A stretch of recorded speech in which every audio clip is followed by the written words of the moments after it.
É Cristo chamando, chama por ti e por mim.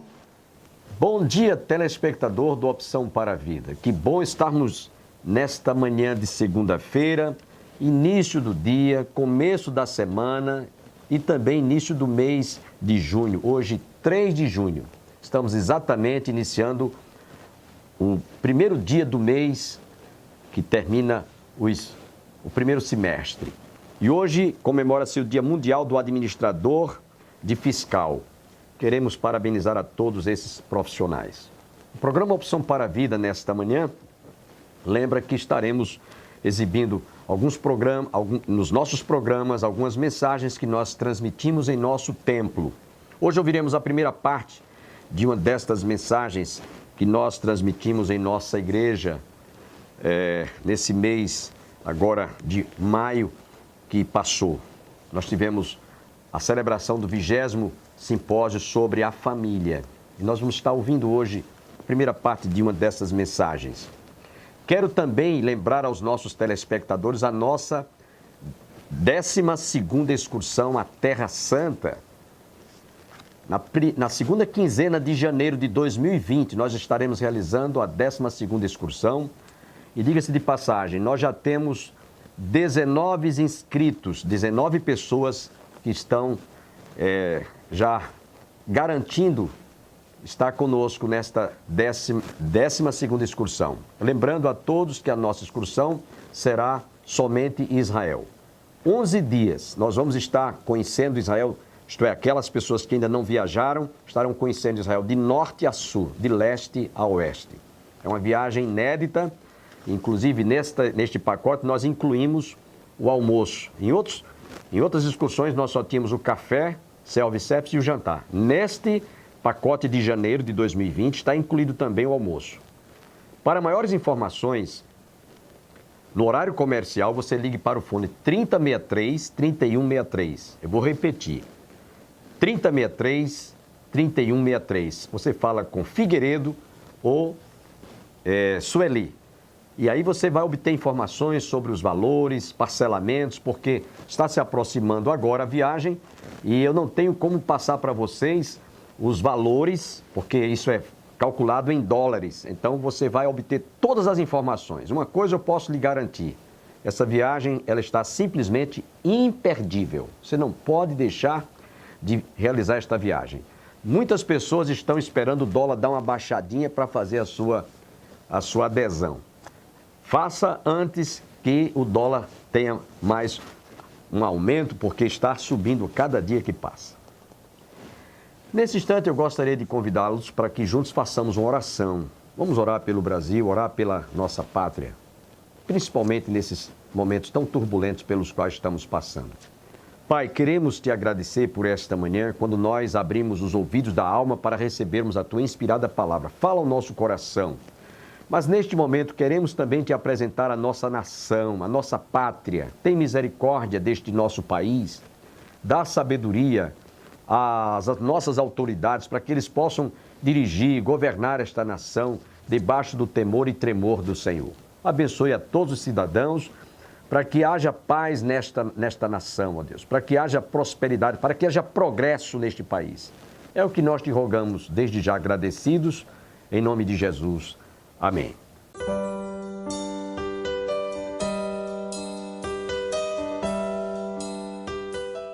O tema é isso aí, servindo a Deus em família. Vamos citar comigo? Servindo a Deus em família. Mais uma vez.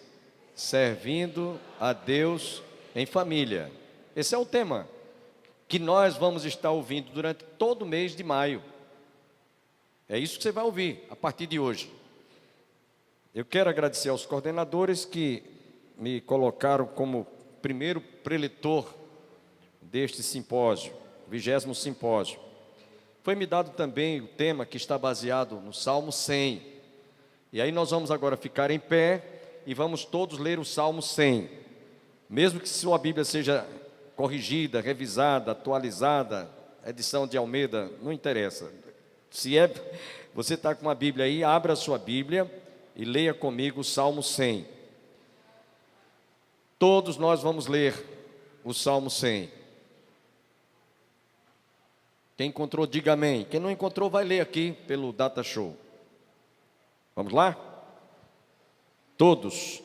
Celebrai com júbilo ao Senhor todas as terras. Servi ao Senhor com alegria. Apresentai-vos diante dele com cântico. Sabei que o Senhor é Deus. Foi Ele quem nos fez e dele somos. Somos o seu povo e rebanho do seu pastoreio. Entrai por suas portas com ações de graças, e nos seus átrios com hinos de louvor. Rendei-lhe graças e bendizei-lhe o nome, porque o Senhor é bom, a sua misericórdia dura para sempre, e de geração em geração a sua fidelidade. Amém? Quem pode dizer amém? Amém. Podem sentar. Foi-me dado esse tema e os demais preletores que vão estar falando durante todo o mês de maio, nesse simpósio, sobre esse salmo. E antes da gente trazer a mensagem de toda a exposição deste salmo, eu gostaria de fazer uma pequena demonstração do que contém nos 150 salmos. São 150 salmos. Esses salmos eles eram entoados por Israel, quando as tribos de Israel subiam ao templo para prestar culto a Deus, para adorar a Deus. Havia inclusive os salmos dos degraus, em que cada degrau que eles, ao subir ou ao adentrarem no templo, eles entoavam em forma de cântico. Outras vezes eram salmos que expressavam gratidão, outras vezes adoração, outras vezes contava a história de livramentos. São muitas as ilustrações que representam a história em algum momento do povo de Israel ao descrever estes salmos. Neste salmo que nós vamos trazer hoje, que nós vamos falar, o salmista, antes eu quero também dizer que, só para que vocês tenham uma ideia, de 150 salmos, pelos títulos, 73 destes salmos são atribuídos ao rei Davi. Davi escreveu 73 salmos. 12 são de autoria de Asaf. 11 são dos filhos de Coré. 2 são atribuídos a Salomão, o rei Salomão. E também 72, é o Salmo 72 e o 127. Esses dois salmos são atribuídos a Salomão. E Moisés escreveu destes salmos apenas um, o Salmo 90.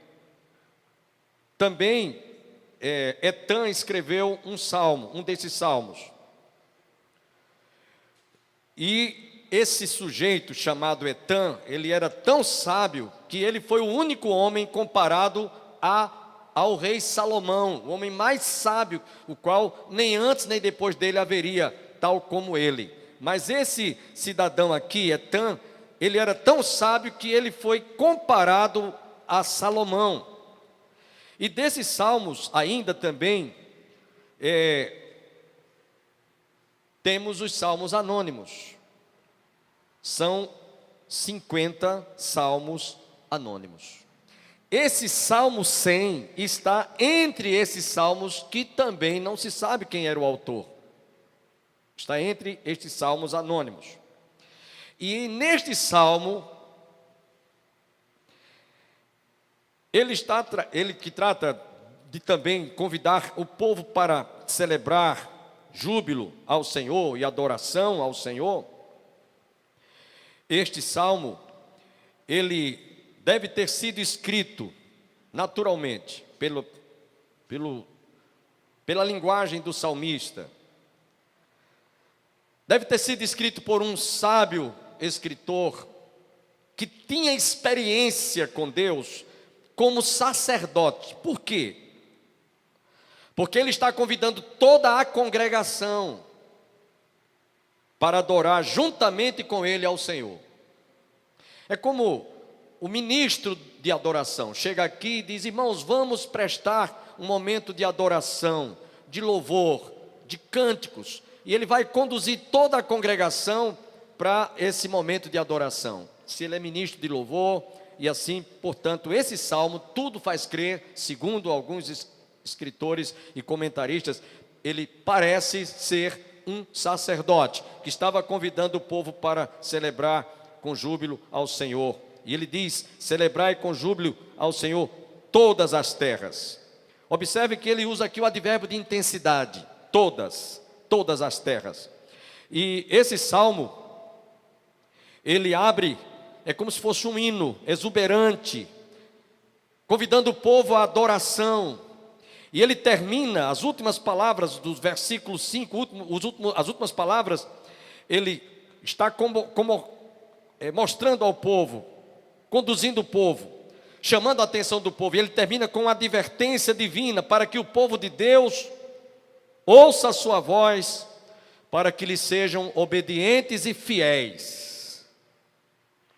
Então ele começa fazendo uma convocação para que o povo seja conduzido à adoração e termina com a exortação. Portanto, neste salmo nós vamos aprender como podemos servir a Deus em família. Observem que a expressão celebrai com júbilo ao Senhor todas as terras, pode ser que ele estivesse tentando mostrar a princípio a responsabilidade do povo de Deus como nação, como Israel de Deus. Mas quando ele diz todas as terras, todos os moradores da terra, ele está dizendo todas as famílias da terra. Certamente, sem sombra de dúvidas, baseado na promessa que Deus fizera a Abraão: em ti serão benditas todas as famílias da terra, porque Abraão é o tronco da nação de Israel. Abraão foi o homem que Deus fez um pacto, fez uma aliança e constituiu dele o início, o começo, a árvore genealógica da nação de Israel.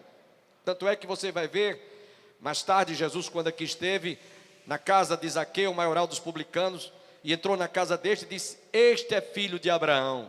Ora, Zaqueu viveu milênios de anos depois de Abraão, mas Jesus disse que ele era filho de Abraão, porque ele era um dos filhos na fé da promessa que Deus fizera a Abraão: em ti serão benditas todas as famílias da terra. Por isso que ele convida a servir ao Senhor com toda alegria todos os moradores da terra.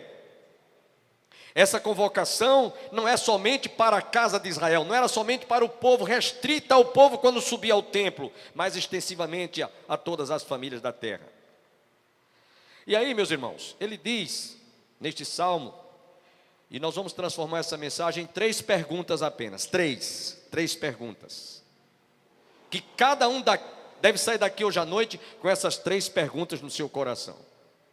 Observe que ele diz: servi ao Senhor com alegria, apresentai-vos diante dele com cântico, sabei que o Senhor é bom, que o Senhor é Deus, foi Ele quem nos fez e dele somos o seu povo e rebanho do seu pastoreio. Entrai por suas portas com ações de graças e nos seus átrios com hinos de louvor. Rendei-lhe graças e bendizei-lhe o nome, porque o Senhor é bom e a sua misericórdia dura para sempre, de geração em geração a sua fidelidade. Quando ele chama o povo, ele faz essa convocação. Este salmo é uma conclamação, é um convite para que o povo que era escolhido por Deus, mas também extensivamente aqueles que possivelmente não conheciam e nem o reconheciam como Deus soberano, tivessem pelo menos, fossem despertados, tivessem pelo menos o conhecimento de que o Deus que criou os céus e a terra, o mar e tudo que nele existe, estabeleceu leis, esse Deus deve ser reconhecido para ser invocado, para ser adorado. Então esse convite é para todo aquele que não apenas o conhece, mas também até aqueles que não o conheciam, que poderiam ser despertados para conhecê-lo. É que a humanidade, vive como se Deus não existisse. O homem natural vive como se Deus não existisse, como se não houvesse o Criador. E aí o homem precisa de parar um pouco e pensar ao contemplar tudo que está criado, tudo que existe.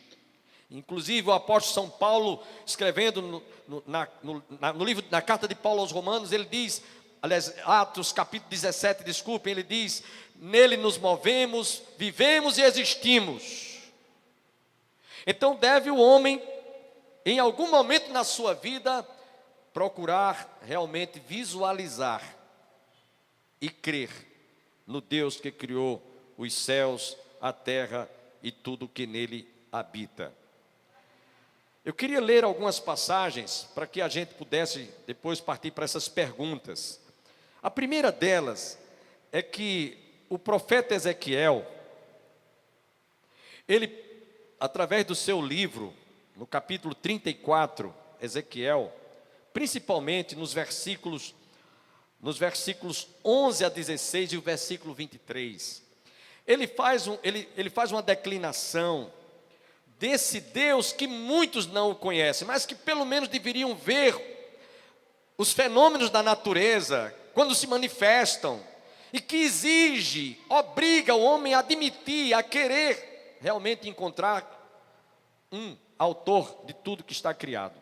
Então ele diz lá no livro de o profeta Ezequiel, no capítulo 34, versículo 11: porque assim diz o Senhor Deus: eis que eu mesmo procurarei as minhas ovelhas e as buscarei, como o pastor busca o seu rebanho no dia em que encontra ovelhas dispersas. Assim buscarei as minhas ovelhas, livrá-las-ei de todos os lugares para onde foram espalhadas no dia de nuvem de escuridão. Tirá-las-ei dos povos e as congregarei dos diversos países e as introduzirei na sua terra. Apacentá-las-ei nos montes de Israel, junto às correntes e em todos os lugares habitados da terra. Apacentá-las-ei de bons pastos, e nos altos montes de Israel será a sua pastagem. Deitar-se-ão ali em boa pastagem, terão bons pastos nos montes de Israel. Eu mesmo apacentarei as minhas ovelhas e as farei repousar, diz o Senhor Deus. A perdida buscarei, a desgarrada tornarei a trazer, a quebrada ligarei e a enferma fortalecerei, mas a gorda, a forte destruirei. Apacentá-las-ei com justiça. No versículo 23, suscitarei para elas um só pastor, e ele as apacentará. O meu servo Davi é que as apacentará, ele lhe servirá de pastor. Então ele está fazendo, Ezequiel, profeticamente falando, ele estava falando de que o Senhor haveria de cuidar de um rebanho, e que este rebanho seria não só o povo de Israel, mas também todos aqueles que haveriam de crer no seu nome, naquele que ele haveria de constituir o seu pastor. Então vemos aqui o cuidado e a proteção e a provisão que ele tem sobre todos aqueles que são considerados ovelhas deste grande rebanho. E portanto, somente Deus é que pode fazer isso, cuidar de todos quantos vierem de qualquer parte, de qualquer lugar do mundo, crer e confessar o seu nome, e evidentemente fazer parte deste rebanho que é a sua igreja. Somente Deus, portanto, pode fazer isso. E aí ele está nesse salmo descrevendo a sua postura como pastor que vai cuidar dessas ovelhas. Sabem que o Senhor é Deus, foi Ele quem nos fez e dele somos o seu povo e rebanho do seu pastoreio. Observe que ele está aqui, uma linguagem pastoral, falando dele cuidar das ovelhas, das quais ele vai apacentar. E esse pastor, conforme Ezequiel fala, é o Senhor que manifesta-se nessa condição de pastor. Este salmo, portanto, convoca todos para que venham fazer parte deste grande rebanho. Pronto. Então, partindo dessa premissa introdutória, nós vamos ver agora por que devemos servir a Deus em família? 3 perguntas. A primeira dela é por quê? Por que devemos servir a Deus em família? Irmãos, a gente precisa de ter uma visão semelhante a que o profeta Isaías teve no ano em que morreu o rei Uzias.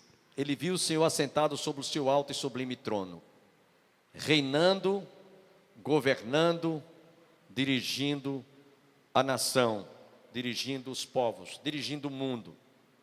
Porque Ele é soberano, porque Ele é Senhor, porque Ele é Criador, porque foi Ele quem criou o universo, porque fomos nós criados conforme a sua imagem e semelhança.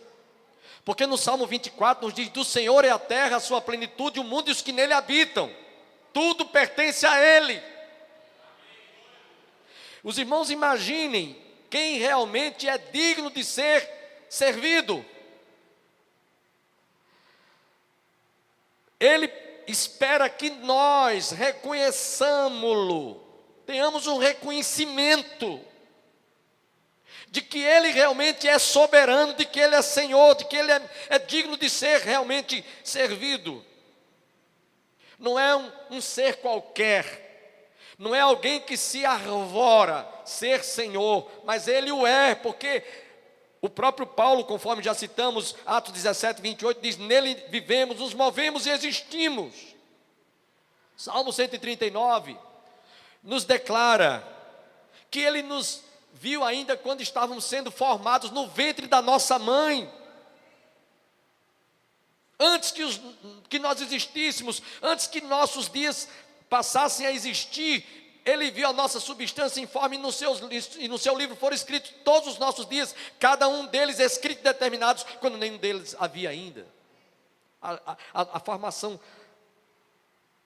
óssea, nossa formação, as cartilagens estavam se formando no ventre da mãe da gente, no seio da nossa família, da nossa mãe. Estávamos ainda em formação, em forma de embrião, e Ele já nos via todos os dias escritos e determinados, quando nenhum deles havia ainda. Neste salmo que nós estamos vendo, que estamos citando, Salmo 139, Davi descreve a onisciência, a onipresença e a onipotência de Deus. Então esse Deus é digno de nós realmente servirmos a Ele.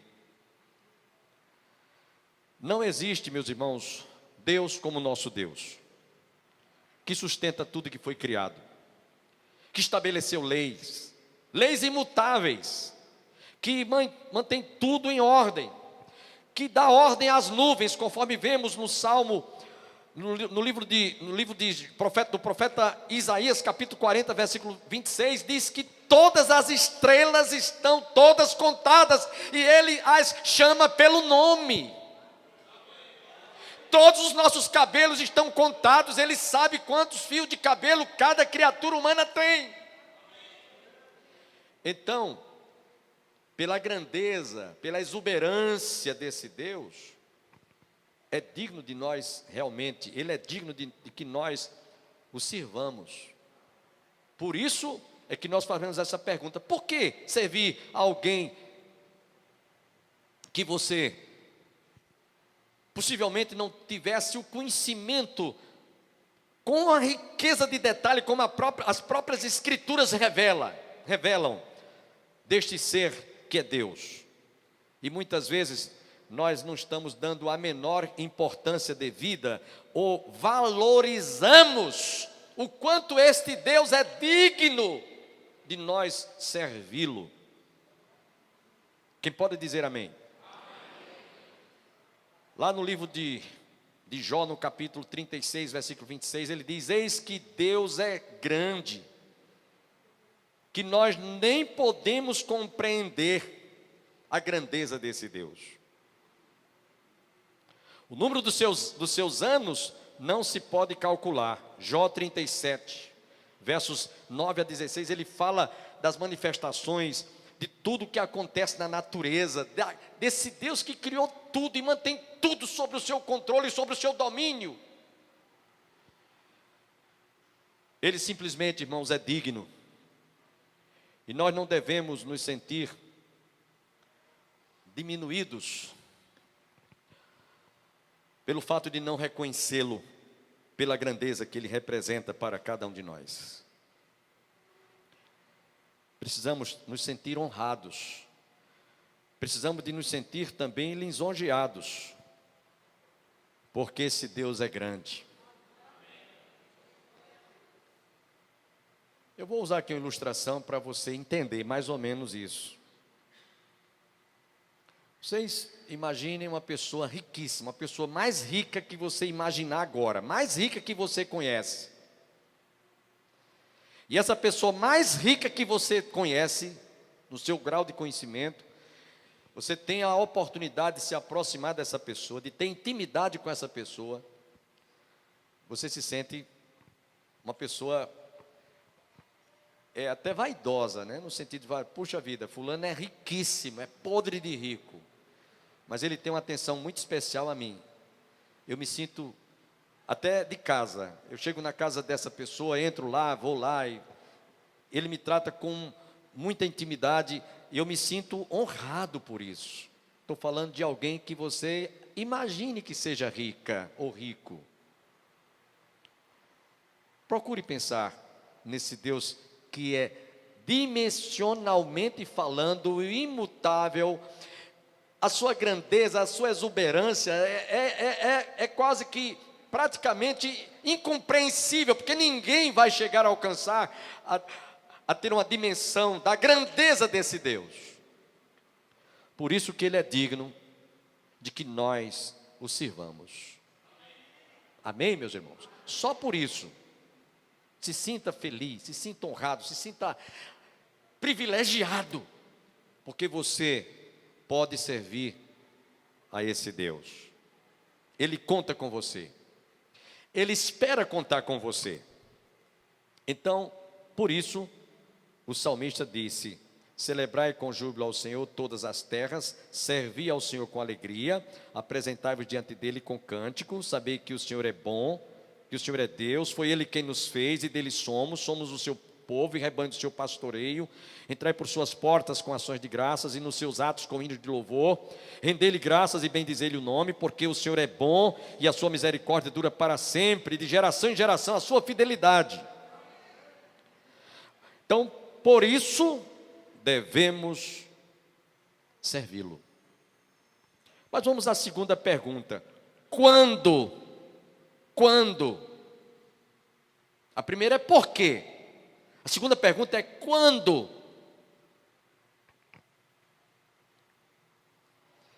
Eu diria, meus irmãos, que durante toda a nossa existência e a existência toda, principalmente depois que você conheceu a pessoa do Senhor Jesus. Depois que os seus olhos foram abertos e os meus olhos também, então daqui para frente, ou dali para frente, eu devo servir ao Senhor. Na fartura, como na escassez. Na alegria, como na tristeza.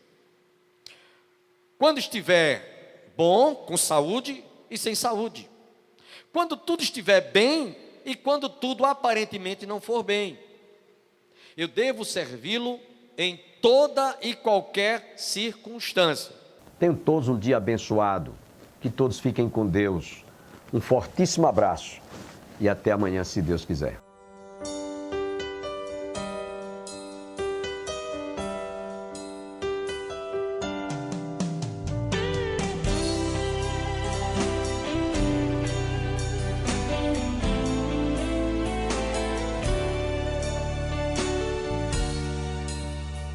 Manso e suave é Cristo chamando, chama por ti.